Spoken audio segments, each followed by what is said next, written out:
Bonjour frères et sœurs, bienvenue à cette nouvelle exhortation. Nous rendons gloire à Dieu qui nous a permis de nous retrouver ici cet après-midi. Nous le remercions pour sa grâce, sa miséricorde, sa protection et sa provision divine. Frères et sœurs, nous voilà au trône de la grâce avec assurance afin d'obtenir grâce et miséricorde pour subvenir à nos besoins le moment venu selon la parole de Dieu. Aujourd'hui, par la grâce de Dieu, à l'aide de son Saint-Esprit et à la lumière des Écritures, nous allons voir comment est-ce que nous devons rester en feu pour le Seigneur, parce qu'il y a de cela quelques temps, comme vous savez, le Seigneur nous a mis à cœur d'observer un temps de jeûne et de prière afin de voir comment est-ce que nous devons rester toujours en feu pour Dieu. Vous savez, il n'est pas évident de rester toujours en feu pour Dieu, mais il y a une façon de le faire, et cette façon, c'est seulement de soumettre nos vies au Saint-Esprit, donc de nous laisser conduire par le Saint-Esprit de Dieu. Avant de commencer, nous disons beaucoup de courage à tous ceux-là qui ont pris part au jeûne. Pour ceux qui n'ont pas pu prendre part au jeûne, c'est pas un problème. Dieu connaît ce dont nous avons besoin avant même que nous nous rendons compte. Mais ce que nous vous encourageons à faire, c'est que laissez-vous conduire par le Saint-Esprit de Dieu. Il se pourrait peut-être que à quelqu'un, à une personne, Dieu a demandé de prendre 3 jours de jeûne et de prière, donc d'observer 3 jours de jeûne et de prière à sec. À une autre personne, c'est peut-être 3 heures de temps. Pour une autre personne, seulement une seule journée. Laissons-nous conduire par le Saint-Esprit de Dieu. Ce qui est important, c'est que nous restons auprès de Dieu. Parce que si la parole de Dieu appelle Dieu le feu dévorant, c'est que la meilleure façon de rester en flamme, de rester en feu pour le Seigneur, c'est de rester auprès du Seigneur. Nous allons parcourir quelques passages de la Bible afin de voir comment est-ce que nous pouvons toujours rester en feu pour le Seigneur. Parce que la parole de Dieu dit que sa parole est comme un marteau qui brise le roc et que Dieu est un feu dévorant. Et nous savons que quand le feu passe à un endroit, il dévore tout ce qu'il voit, tout ce qui est combustible, il dévore. Donc nous devons être ces flammes, nous devons être ce feu qui nous dévorons tout ce que nous voyons devant nous. Tout ce qui ne glorifie pas Dieu doit être dévoré. Et non le contraire, parce que si nous ne dévorons pas ce que nous voyons devant nous, ou bien si nous ne sommes pas en mesure de consumer ce qui se présente devant nous qui ne glorifie pas Dieu, c'est pour dire que ces choses-là vont nous consumer. La parole de Dieu dit que chacun est esclave de ce qu'il a dominé. Or, Dieu nous a dit depuis le jardin d'Éden, depuis la création du monde, il est écrit dans Genèse que Dieu nous a donné la domination sur l'œuvre de ses mains. Donc, avec l'aide du Saint-Esprit, à lui des Écritures, nous allons parcourir ces passages-là, gloire à Dieu. Donc, mes frères, mes soeurs, avant de commencer, nous saluons tous ceux-là qui se sont nouvellement abonnés à la chaîne. Pour ceux qui sont là depuis longtemps, beaucoup de courage. Vous savez comment ça se passe ici. Nous avons dit que nous allons utiliser tout le reste de temps jusqu'en fin d'année pour rester en feu pour le Seigneur. Parce que comme nous avons dit, il y a les situations que si nous ne restons pas seulement en feu pour le Seigneur, certaines situations ne vont pas se décanter facilement dans nos vies. Parce que il est écrit dans la parole de Dieu que quand Dieu s'élève, ses ennemis doivent se disperser. Donc nous avons intérêt à rester auprès du Seigneur afin que ses ennemis se dispersent au nom puissant de Jésus-Christ. Donc mes frères, mes sœurs, restons connectés et demandons que le Seigneur nous conduise. Donc, nous allons aller un peu à la lumière des Écritures. Vous savez, dans Genèse, la parole de Dieu nous dit, Dieu a dit aux anges, nous allons aller là-bas, nous allons aller dans Genèse chapitre 1. La parole de Dieu nous dit, quand nous partons dans Genèse chapitre 1, nous pouvons lire à partir du verset 26. La parole de Dieu nous dit, lisons au nom du Seigneur. Dieu vit que cela était bon, puis Dieu dit, faisons l'homme à notre image, selon notre ressemblance, et qu'il domine sur les poissons de la mer, sur les oiseaux du ciel, sur les bétails, sur toute la terre et sur tous les reptiles qui rampent sur la terre. Dieu créa l'homme à son image. Il le créa à l'image de Dieu. Il créa l'homme et la femme. Dieu les bénit. Et Dieu dit, soyez féconds, multipliez, remplissez la terre et assujettissez et dominez sur les poissons de la mer, sur les oiseaux du ciel et sur tout animal qui se meut sur la terre. Donc frères et sœurs, Dieu nous a donné la domination sur l'œuvre de ses mains parce que nous pouvons lire ça. Nous pouvons lire ça aussi quelque part dans Somme où la parole de Dieu dit que qui est l'homme? Tu l'as créé de peu peu inférieur aux anges et tu lui as donné la domination sur tout l'œuvre de ta main. Déjà, nous pouvons aussi voir que Dieu nous a créés à son image. La parole de Dieu nous mentionne dans Psaume, par exemple, 97, verset 3, il dit ici, le feu marche devant lui et il embrasse alentour ses adversaires. Quand nous lisons dans Hébreux chapitre 12, verset 29, la parole de Dieu dit que Dieu est aussi un feu dévorant. Maintenant, si Dieu est un feu dévorant et il nous a fait à son image, c'est pour dire que nous-mêmes, nous sommes des feux dévorants. Gloire à Dieu. C'est pour dire qu'il y a certaines situations dans nos vies qui perdurent. Excusez-moi pour les thèmes là, j'aime ça. Il y a certaines situations dans nos vies qui durent parce que nous ignorons notre identité. C'est nous qui devons dominer sur les situations. Est-ce que vous avez vu facilement quelqu'un dominer sur le feu? Le feu domine, il consume tout ce qui est à côté de lui. Il consume tout ce qui ne le glorifie pas. Tout ce qui ne le glorifie pas, c'est quoi? Si tu n'es pas feu comme lui, il va finir avec toi. Et c'est ce que la parole de Dieu nous dit dans Psaume 97, 6, que devant Dieu marche le feu et Dieu consume, donc il embrasse alentour ses adversaires. Il y a certaines situations qui durent dans nos vies parce que nous n'arrivons pas à les contrôler. Or, nous sommes esclaves de ce qui a dominé sur nous. Si Dieu nous a fait à son image, c'est pour dire que nous-mêmes, nous sommes le feu dévorant. La parole de Dieu nous dit, ce qui est même le thème de nos 3 jours de jeûne. Il nous dit dans Hébreux 1, 7 que Dieu fait des vents ses messagers et de ses serviteurs des flammes de feu. Quand nous lisons aussi dans Psaume 104, verset 4, merci à la sœur qui a fait le tonight pour commencer, nous voyons encore, c'est encore écrit là-bas, que Dieu fait de ses vents les messagers et de ses serviteurs les flammes de feu. Les serviteurs de Dieu sont les qui? C'est toi et c'est moi. Parce que nous sommes les ouvriers dans la plantation de Dieu. Nous sommes nés pour glorifier Dieu. Nous sommes sur la terre pour adorer Dieu. Nous sommes les serviteurs de Dieu. Donc nous sommes esclaves de Dieu. Frères et sœurs, moi je refuse d'être esclave de qui que ce soit. Et quand on dit que nous sommes les esclaves de Dieu, nous sommes aussi assis à la droite du Père. Nous sommes assis à la même place dans les lieux élevés avec Jésus-Christ. Donc mes frères, mes sœurs, il est hors de question que nous soyons des feux et les situations nous dominent ou bien certaines choses nous dominent. C'est nous qui avons cette domination. Parce que si devant Dieu le feu marche, si Dieu est un feu dévorant et qu'il a fait de nous les flammes de feu, nous devons dévorer nous devons dévorer nos adversaires. Maintenant, pourquoi est-ce que nous n'arrivons pas à dévorer nos adversaires? Pourquoi est-ce qu'au lieu d'être en feu pour le Seigneur, nous sommes plutôt tièdes ou bien nous sommes humides? C'est parce que nous nous sommes éloignés de Dieu. Parce que si nous restons toujours à côté de Dieu, nous restons auprès de Dieu, il n'y a pas une situation qui va nous dépasser. La parole de Dieu dit que quand Dieu s'élève, ses ennemis se dispersent. Et vous savez que, comme on a dit, le feu doit consumer tout. Donc mon frère, ma soeur, s'il y a une situation dans nos vies qui ne va pas, restons en feu pour le Seigneur et nous allons voir comment la chose elle va disparaître de lui-même. C'est pourquoi nous allons aller dans Timothée, par exemple, 1 Timothée 1, verset 6 à 7. Nous allons lire au nom du Seigneur. 1 Timothée, oui, 1 Timothée chapitre 1, 2 Timothée chapitre 1 du verset 6 à 7. La parole de Dieu dit, c'est pourquoi je t'exhorte à ranimer la flamme, le don de Dieu que tu as reçu par imposition des mains.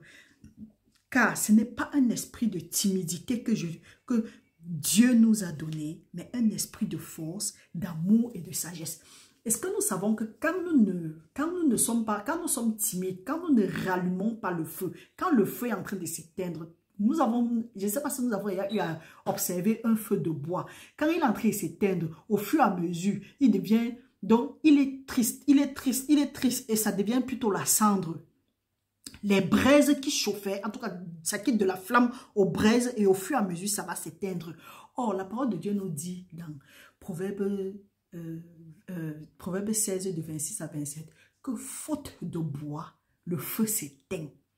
Maintenant, comment est-ce que Si faute de bois, le feu s'éteint, c'est pour dire que quand il y a suffisamment de bois, le feu reste allumé. Maintenant, ce que nous devons chercher, c'est ce bois. Et ce bois-là, c'est quoi? C'est la parole de Dieu. Comment garder notre flamme allumée? Comment réallumer ce don que Dieu nous a donné? C'est de rester accroché à Dieu. C'est de jeter l'incrédulité. C'est d'oublier la timidité. C'est de récupérer cet esprit de force, d'amour et de sagesse. La sagesse est la connaissance de Dieu. C'est la crainte de l'Éternel. La force, Dieu ne nous a pas donné un esprit de timidité. C'est ce qu'il a dit. La force, c'est de pouvoir se lever face à chaque situation et d'affronter notre Goliath. Maintenant, l'amour. L'amour veut dire, oui, tu as accepté ce que Dieu dit. Respecte ça. Mets ça en pratique. Parce que ça ne sert à rien de dire que j'aime le Seigneur. Et quand Dieu dit, faisons telle chose, nous sommes rebelles. Ce n'est pas l'amour. Parce que nous confondons trop l'amour charnel et l'amour de Dieu. L'amour de Dieu, c'est aimer les choses de Dieu, c'est respecter ses commandements, c'est les mettre en pratique. Donc mon frère, ma soeur, il se pourrait que pendant longtemps, nous avons dit que nous aimons Dieu, nous prions, nous faisons telle chose, mais si nous ne respectons pas Dieu, c'est normal que notre feu s'éteint. Parce que ce n'est qu'en restant auprès, ce n'est qu'en restant à côté du feu que notre feu, en tout cas, ce n'est qu'en restant auprès de la grande flamme que notre flamme va rester consistante. Et c'est en ajoutant le bois dans notre feu que notre flamme reste allumée. Mais si nous ajoutons le bois et du mauvais bois, et c'est ce que nous rencontrons dans les églises aujourd'hui, c'est ce que nous rencontrons dans les mauvais endroits. Après, on appelle ces endroits les endroits toxiques. Tu peux être une flamme, ton association, comme nous avons l'habitude de dire ici, ton association influence ta direction et ça détruit ta destinée, ça détermine ta destinée. C'est pour dire quoi? Si tu es quelque part et que tu es une flamme, au lieu de recevoir le bois sec, ou bien au lieu de rester à côté du feu, au lieu de recevoir du bon bois, tu reçois le bois humide. La probabilité que tu te teins à la longue, ou bien tu baisses à la longue, est très très élevée. C'est pourquoi, frères et sœurs, la parole de Dieu nous dit, sortez du milieu d'eux et je vais vous bénir. Quand le Seigneur dit sortez du milieu d'eux, ce n'est pas pour dire que tu sors et tu pars sur ton chemin, non.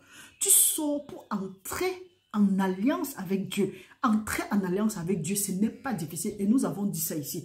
Entrer en alliance avec Dieu, c'est respecter ce que Dieu dit, c'est faire ce que Dieu demande. Là, tu entres en alliance avec Dieu. Parce que quand tu obéis à la parole de Dieu, tu as comme ça bâti l'autel et tu es en alliance avec Dieu. Mais quand tu désobéis à Dieu, tu as bâti ensuite aussi une autel, mais ce n'est pas une autel qui glorifie Dieu. Ou bien c'est un autel maléfique et tu es en alliance avec cet autel. Ce n'est pas étonnant que des choses bizarres arrivent dans nos vies. Donc, si nous voulons rester en flamme pour le Seigneur, il y a certaines attitudes que nous devons abandonner. Nous devons aimer ce que Dieu aime. Nous devons détester ce que Dieu déteste. Nous devons nous saturer du bois.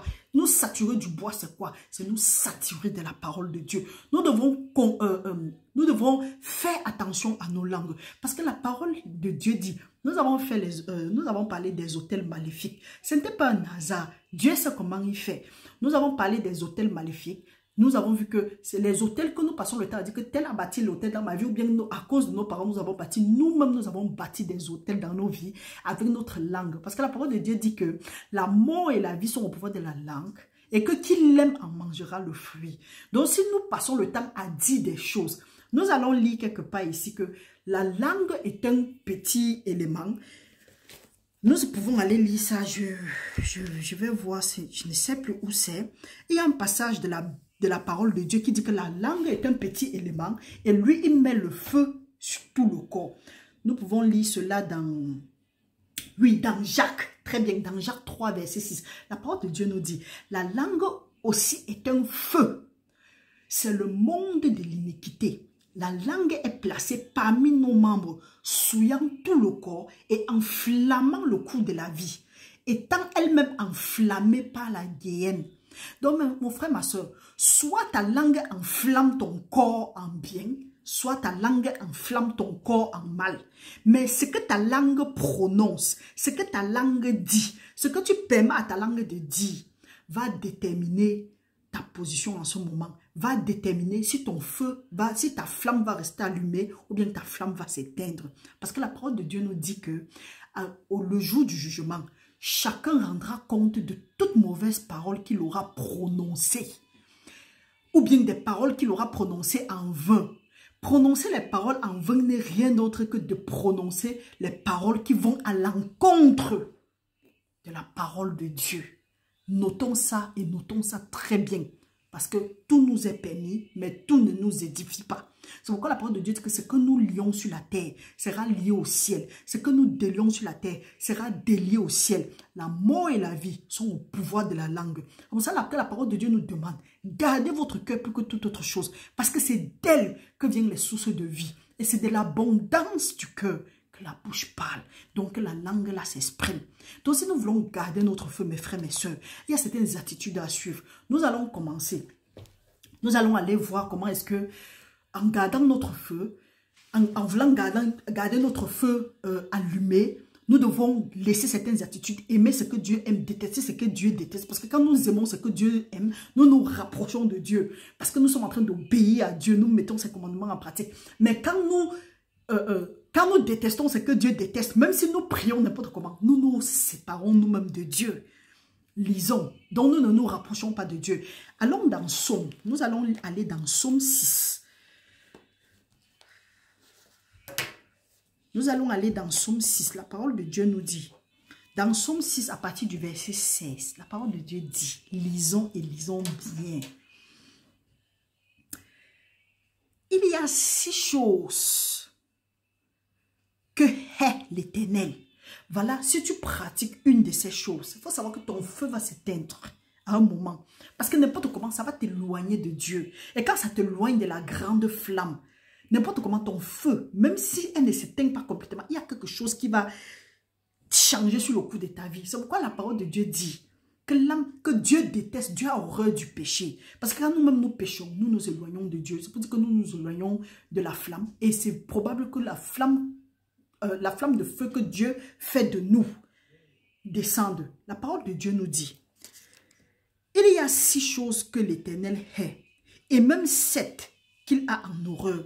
Les yeux hautains. Les yeux hautains. La langue menteuse. La langue, on parle toujours de la langue menteuse. Les mains qui répandent le sang innocent.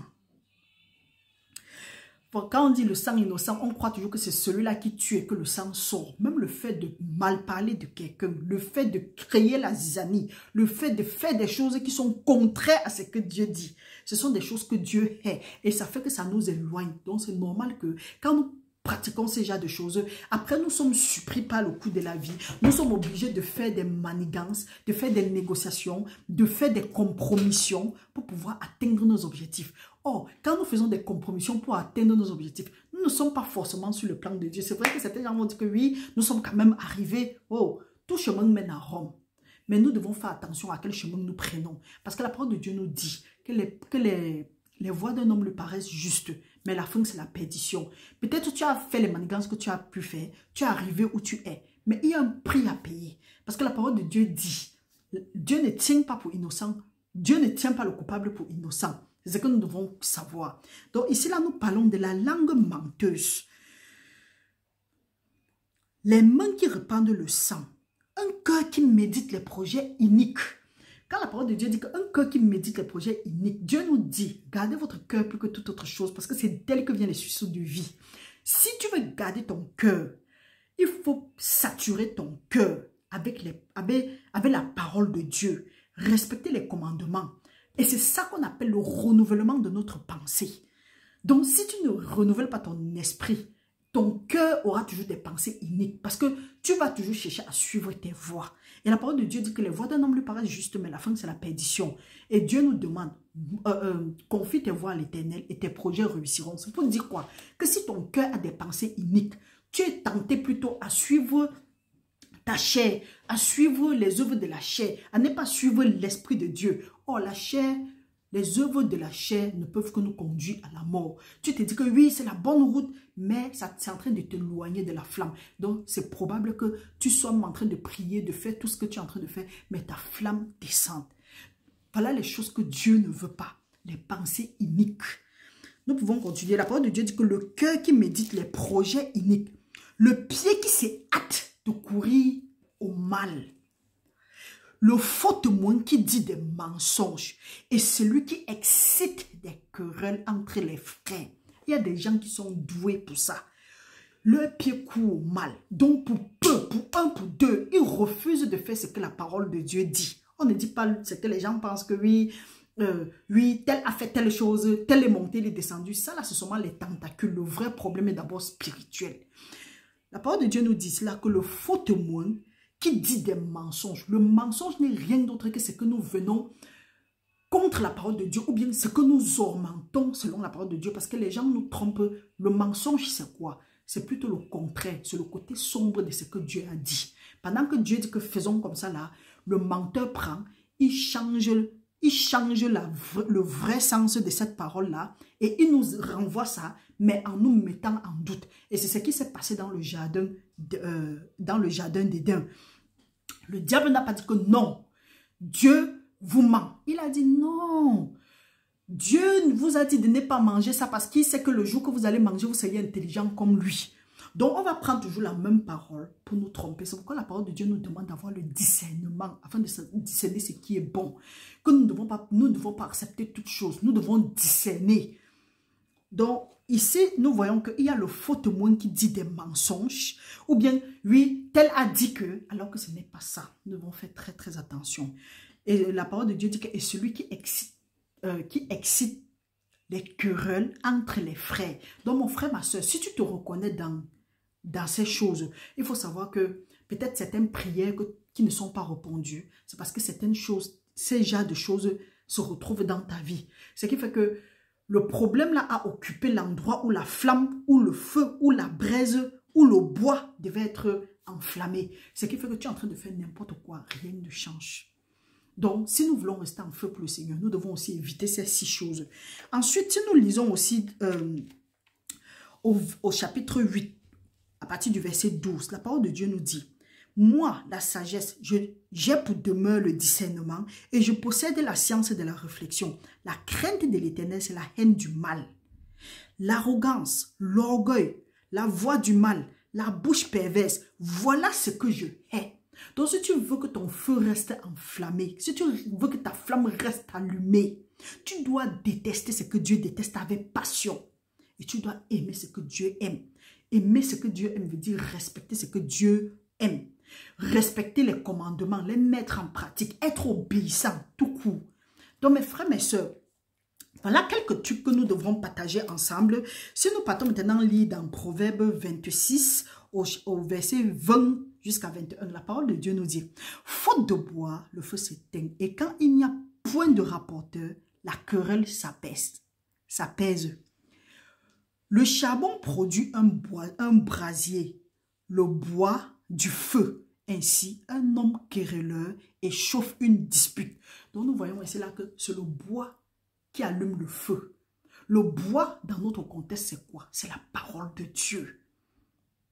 C'est les respecter, n'est pas seulement lire ou bien écouter. C'est la parole de Dieu. Et le bois fait partie de notre foi. Et notre foi, c'est quoi? C'est toujours la parole de Dieu. Parce que la parole de Dieu dit que la foi vient de ce qu'on entend. Et ce qu'on entend vient de la parole de Dieu. Donc mes frères, le tout n'est pas seulement d'entendre, mais c'est de les mettre en pratique. Et là, notre feu va rester allumé. Donc, il y a certaines situations que, jusqu'à ce que nous mettons en pratique ce que nous sommes en train d'écouter, jusqu'à ce que nous connaissons un certain nombre de choses, les problèmes ne vont pas partir.